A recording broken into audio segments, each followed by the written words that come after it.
Bom dia, a graça e a paz do Senhor Jesus. Veremos hoje o capítulo de número 16 do livro de Atos dos Apóstolos. Você abre aí a sua Bíblia no capítulo 16 para você fazer uma leitura prévia antes de nos ouvir. Eu sou o pastor Daniel Deusdete da Igreja Os Semeadores. Inscreva-se aí em nosso canal, clica aí no sininho à sua esquerda para você nos acompanhar. Diariamente temos um vídeo novo da Palavra de Deus. Esse é nosso desafio, lançar a cada dia um capítulo novo da Bíblia. Isso temos feito desde 2016 e continuaremos até julho de 2019, quando concluiremos todas as Escrituras sem faltar um só dia, 1189 vídeos. Aproveita, dê o seu like aí para ajudar nosso canal. Nós estamos vendo o livro de Atos, que foi escrito para orientar a igreja em sua missão permanente por meio do relato de como o Espírito Santo capacitou aqueles apóstolos para propagarem o testemunho de Cristo ao mundo gentil. Embora o título seja Atos dos Apóstolos, ele seria melhor se fosse Atos do Espírito Santo por meio dos apóstolos e por meio da igreja e por meio de sua vida e por meio de nós. Ainda continua. Atos é um livro que não se encerra. Ele continua e continuará até a volta gloriosa do Senhor Jesus. Estamos vendo o capítulo 16 e nele nós veremos Lucas, com apoio certamente de Paulo, redigiu tão bem esta epístola que ficamos maravilhados, perplexos e estupefatos diante dos fatos, dos acontecimentos, diante das reações, tanto a favor como também as reações contrárias ao Evangelho. Paulo aqui apanha Timóteo e depois de circuncidá-lo por cautela, com ele sai para comunicar as decisões tomadas pelos apóstolos e presbíteros de Jerusalém e assim ir fortalecendo os irmãos na fé em Cristo Jesus. Eles pensam e tomam a iniciativa de irem pregar a palavra por um lugar, mas quem é que se lhes opõe? O próprio Deus. Paulo então tem uma visão e recebe a interpretação com a direção do Senhor para irem por outro lugar pregarem a palavra de Deus. Então você vê, né? Eles se reúnem, eles tomam as decisões e eles planejam uma certa direção para ir pregar a palavra de Deus. Quando eles caminham naquela direção que estava tudo planejado, tudo preparado, uma barreira. Deus sendo a barreira e dizendo para eles, aqui não, lá. É Deus orientando, instruindo, ajudando, fortalecendo, indicando, mostrando o caminho. O testemunho apostólico aos confins da terra. Nós estamos na quarta parte, começamos no capítulo 13 e vai até o final do livro. Como já dissemos, Paulo, como testemunha apostólica de Cristo, sofreu a mesma perseguição que os apóstolos haviam sofrido antes dele. Em suas 3 viagens missionárias e em suas prisões, Paulo levou o evangelho aos confins da terra e foi capacitado poderosamente pelo Espírito Santo para dar testemunho da verdade e chamar muitos judeus e gentios à fé, assim como nós estamos dando continuidade a esse trabalho. Essa parte 4 é longa, extensa e foi dividida em diversas sessões. Nós estamos na terceira, que é a segunda viagem missionária de Paulo. Começamos no capítulo 15, no verso 36, e vai até o capítulo 18, verso 22, a segunda viagem missionária. Então, desde o verso 36 do capítulo 15 anterior até o capítulo 18, verso 22, estaremos, como dissemos, vendo a segunda viagem missionária de Paulo. Lucas registrou a segunda fase missionária de Paulo aos gentios. Eles chegaram a Derbe, depois a Listra, e lá encontraram um jovem chamado Timóteo. Paulo encontrou esse jovem de origem parte judia e parte grega na pequena comunidade judaica de Listra. Tal qual o seu pai, Timóteo cresceu como um grego e não havia sido circuncidado. Visto que sua mãe era judia, Paulo não julgou estar transgredindo o princípio de liberdade dos gentios ao circuncidar Timóteo. Eles estavam passando pelas cidades, comunicando as decisões tomadas pelos apóstolos e também pelos presbíteros.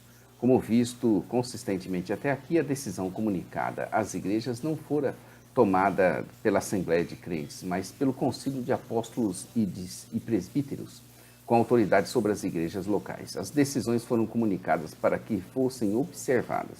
A comunicação dessas decisões é para que fossem obedecidas e assim as igrejas iam sendo fortalecidas na fé e cresciam em número a cada dia. Paulo e seus companheiros viajaram pela região frígio Galaxa, e uma região localizada na parte sul da província da Galácia, incluindo a Frígia, Antioquia, da Pisídia e áreas circunvizinhas. Naquele momento, o Espírito Santo estava impedindo eles de pregarem ali, na Ásia. A província da Ásia, situada na parte ocidental da Ásia Menor, incluía a famosa cidade de Éfeso, onde Deus queria que Paulo fosse evangelizar mais tarde. O Espírito Santo também é chamado de Espírito de Jesus e Deus. Esses versículos apontam para a doutrina da Trindade. Quando eles chegaram à fronteira da Mísia, tentaram entrar na Bitínia, mas enfrentaram oposição novamente por parte do mesmo Espírito, aqui chamado de Espírito de Jesus. Verso 7. Seguindo para o noroeste, através da Galácia e Frígia, Paulo e Silas chegaram a Mísia, um distrito que se estendia do noroeste da Frígia até o litoral, abrangendo Helesponto, atual estreito de Dardanelos e Propolândia, o mar de Mármara. Bitínia ficava ao leste. Então contornaram Mísia e desceram a Troade. Troade, um antigo e importante porto grego do mar Egeu, por volta de 300 antes de Cristo, tornou-se uma cidade-estado e mais tarde uma colônia romana que funcionava como um importante porto para a região. O famoso sítio arqueológico de Troia ficava a cerca de 16 quilômetros dali, bem pertinho para eles que estavam acostumados a grandes trajetos a pé, grandes jornadas. Foi durante a noite que Paulo teve a visão do homem da Macedônia, que lhes pedia ajuda, e ele entendeu que deveriam ir para lá para pregarem o Evangelho. Aqui tem início a primeira de uma série de frases construídas na primeira pessoa do plural, indicando que o autor acompanhou Paulo e Silas. Eles partiram de Troade e navegaram para Samotrácia, uma ilha notória situada ao norte do mar Egeu, onde muitos navios paravam regularmente, e dali para Neápolis, palavra grega que significa cidade nova, atual Kavala. Nela havia um porto que servia a cidade de Filipos, distante 16 quilômetros em direção ao noroeste. De Neápolis foram para Filipos. Filipe II da Macedônia, pai de Alexandre o Grande, havia estabelecido ali uma grande colônia grega que chamou de Filipos. Os romanos a conquistaram em 167 a.C. e anexaram-na à província da Macedônia. Em Filipos, eles ficaram vários dias. Em um dia de sábado, saíram da cidade e foram para a beira de um rio, onde eles esperavam encontrar um lugar de oração, verso 13. De acordo com a lei judaica, eram necessários pelo menos 10 homens para estabelecer uma sinagoga. Caso isso não acontecesse, um lugar de oração poderia ser formado ao ar livre, de preferência perto de algum lugar que tivesse água. Eles se sentaram ali, começaram a conversar com as mulheres que se haviam reunido ali. Elas se reuniam informalmente para ler e estudar as Escrituras e esperavam receber instruções de algum mestre judeu que porventura passasse por ali. Dentre essas mulheres havia uma que se chamava Lídia, a qual era vendedora do tecido de púrpura da cidade de Tiatira. Tiatira tinha cerca de 50 quilômetros a sudoeste de Pérgamo. Era uma cidade pertencente ao antigo reino da Lídia, até que os romanos a reorganizaram e ela passou a fazer parte da província romana da Ásia. Tiatira era famosa pela sua indústria de tinturas, especialmente pela produção de corantes na cor púrpura, que era a cor usada nos trajes reais. O que vem a seguir é impressionante, pois o Senhor lhe abriu o coração para que compreendesse a mensagem que Paulo pregava. Essa iluminação e persuasão divina são necessárias para que o coração cego pelo pecado possa reagir favoravelmente ao Evangelho. Esse convite eficaz da parte de Deus é garantia que todos aqueles que foram eleitos irão aceitá-lo. Depois de ser batizada, ela e toda a sua casa, ela os convidou a irem se abrigarem em sua própria casa, e eles aceitaram. Através da história da redenção, com frequência, Deus tem concedido bênçãos para todos os integrantes da família. Em Atos, o batismo dos membros da família são exemplos admiráveis dessa bênção. Uma vez que tais batismos familiares eram uma prática comum, provavelmente incluíam crianças e até mesmo bebês, provavelmente.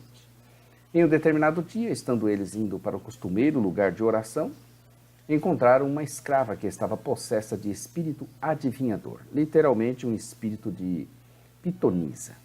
O termo se referia originalmente à serpente mítica que guardava o templo e o oráculo do deus grego Apolo em Delfos. Posteriormente, essa expressão veio a indicar uma pessoa possessa por demônios ou mesmo um ventríloco. As pessoas de Filipos devem ter pensado que ela estava possuída por um demônio que adivinhavam o destino. O fato era que nessas suas adivinhações, ela dava muito dinheiro para os seus senhores. Ela começou a seguir Paulo e gritar, anunciando a todos que eles eram servos do Deus Altíssimo e que anunciavam o Evangelho, o caminho da salvação. Um judeu teria compreendido que esse título, Deus Altíssimo, se aplicava a Javé, El Elyon, ao passo que um gentil o atribuíra a Zeus. E por muitos dias ela se manifestava desse jeito, quando eles passavam. Até que Paulo se incomodou com aquilo e a repreendeu em nome de Jesus Cristo, dizendo para aquele espírito se retirar dela. Aquele espírito a deixou imediatamente e ela nada mais pôde adivinhar.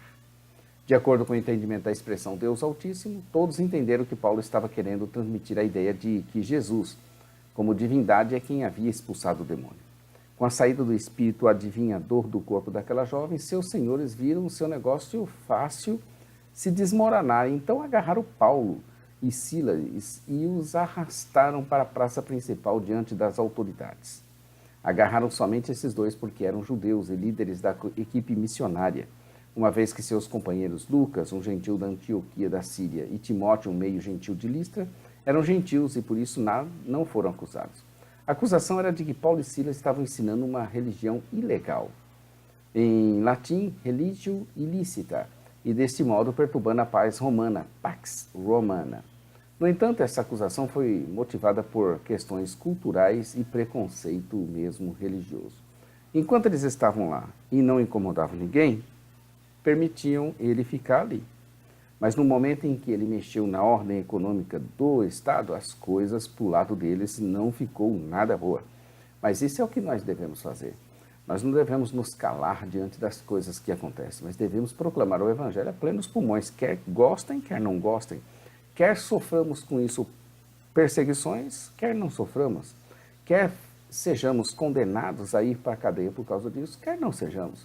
Nosso dever não é agradar homens, mas sim a Deus. Acusaram injustamente Paulo e Silas de serem agitadores, e eles não eram. De serem judeus, de propagarem costumes aos romanos, os quais não era permitido nem aceitar nem praticar, de estarem perturbando a cidade. Paulo e Silas eram cidadãos romanos, e politicamente não deveriam ter recebido esse tratamento. No entanto, esse direito foi ignorado no clima da agitação da multidão. A multidão agora se volta contra eles e os magistrados, depois de os despirem, ordena que fossem açoitados e em seguida lançados na prisão. Na prisão, o carcereiro recebeu ordem especial para guardar aquelas vidas. Foi por causa dessa ordem, ele tratou de prendê-los com a máxima segurança, lançando-os no cárcere inferior e lhes prendendo os pés nos troncos. Foram tratados como criminosos e colocados numa cela de segurança máxima. O dia para eles tinha sido difícil, mas à meia-noite, o que eles estavam fazendo? Adorando e cantando louvores a Deus.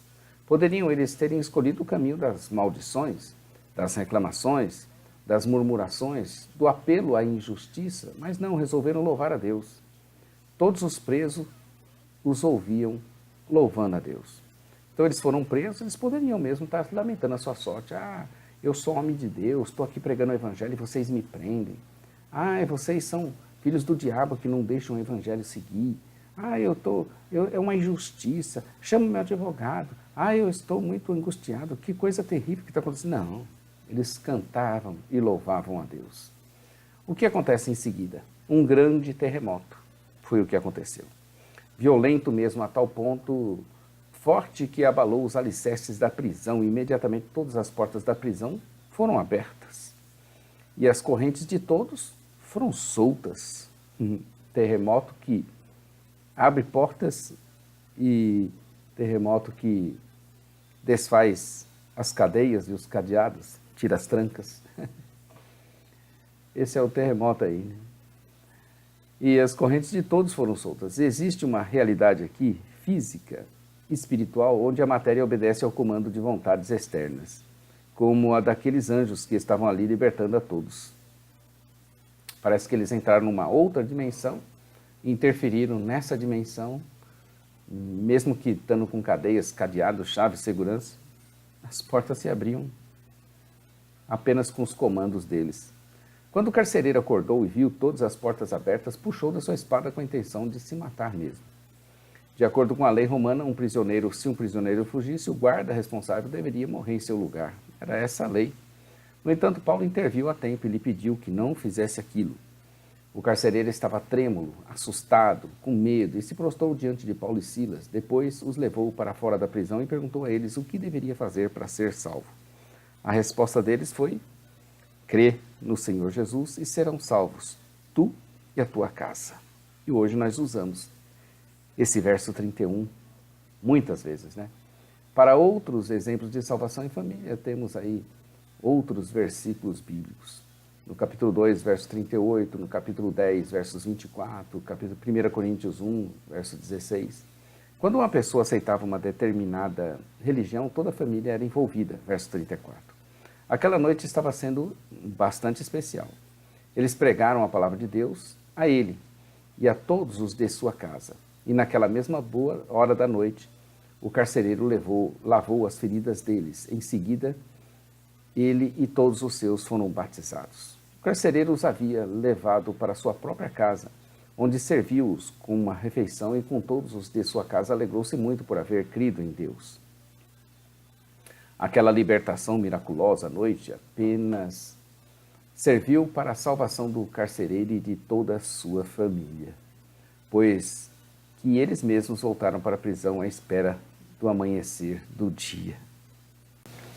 É muito curioso, né, como é que acontecem as coisas, né? Aqui um fato desse tão grande, mas tudo isso foi por causa daquela família, para a salvação.